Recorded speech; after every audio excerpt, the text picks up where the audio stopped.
মুসলমানদের ইতিহাসে সবচেয়ে ছোট এবং সংক্ষিপ্ত খুতবা কি ছিল জানেন?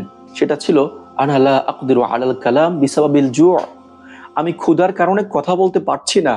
ওয়ালা তাকদিরুনা আনতুম আলা সিমাই বিসাবাবিল জু'। আর আপনারাও ক্ষুধার কারণে কথা শুনতেও পারছেন না। ফাকিমিস সালাহ, নামাজে দাঁড়িয়ে যান।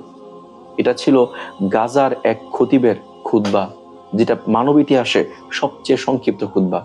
বড় খুতবা দেওয়ার মতো শক্তি ওই খতিবের গায়ে ছিল না, কারণ তারা কয়েকদিন যাবত না খেয়ে আছে।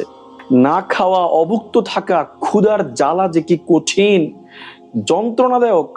যারা না খেয়ে আছে কেবলমাত্র তারাই বুঝবে।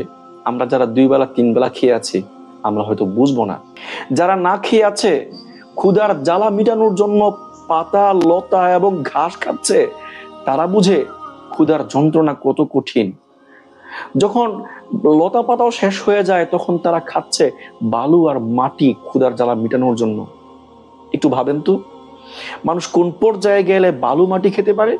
এমনকি যখন বালু মাটি খাওয়ার মতো অবস্থাও নাই, শরীরটা একেবারে কঙ্কাল সার হয়ে গেছে, শুকিয়ে কাঠ হয়ে গেছে, তখন তারা আল্লাহর কাছে এই ক্ষুধা থেকে বাঁচার জন্যই আল্লাহর কাছে মৃত্যু কামনা পর্যন্ত করে।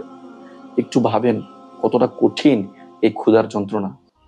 অথচ আমরা কত 3 বেলা খেয়ে আছি, আমরা পেট পূর্তি করে খাচ্ছি, একটুও ভাবছি না এদের কথা। যদি আল্লাহ তাআলা কাল কিয়ামতের ময়দানে আমাদেরকে জিজ্ঞেস করেন, তোমরা তো খেয়ে বেঁচেছিলে, এদের কথা ভেবেছিলে? এদের জন্য কোনো পদক্ষেপ নিয়েছিলে? ইসরায়েলি হানাদার বাহিনী থেকে এদেরকে রক্ষার জন্য কোনো ব্যবস্থা তোমরা গ্রহণ করেছিলে? এদের কাছে খাবার পৌঁছানোর কোনো ব্যবস্থা তোমরা গ্রহণ করেছিলে? কি জবাব দিব?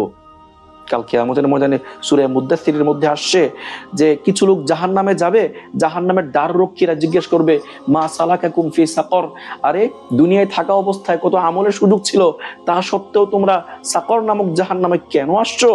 তখন এই জাহান্নামীরা 3টা কারণ উল্লেখ করবে, তার মধ্যে একটা থাকবে ওয়ালাম নাকু নুতআমুল মিসকিন। যারা অভুক্ত ছিল, না খেয়েছিল, যারা ক্ষুধার জ্বালায় ছটফট করত, এদেরকে আমরা খাবার দিতাম না। কি জবাব দিব আমরা? জাহান্নাম ছাড়া কোনো উপায় আছে? যদি আমরা মুসলমানদের পক্ষে না দাঁড়াই, মুসলমানদের জন্য স্লোগান না দেই, মুসলমানদের পক্ষে যদি আমরা আওয়াজ না তুলি, আল্লাহ তাআলা আমাদের সকলকে বুঝার তৌফিক দান করুন।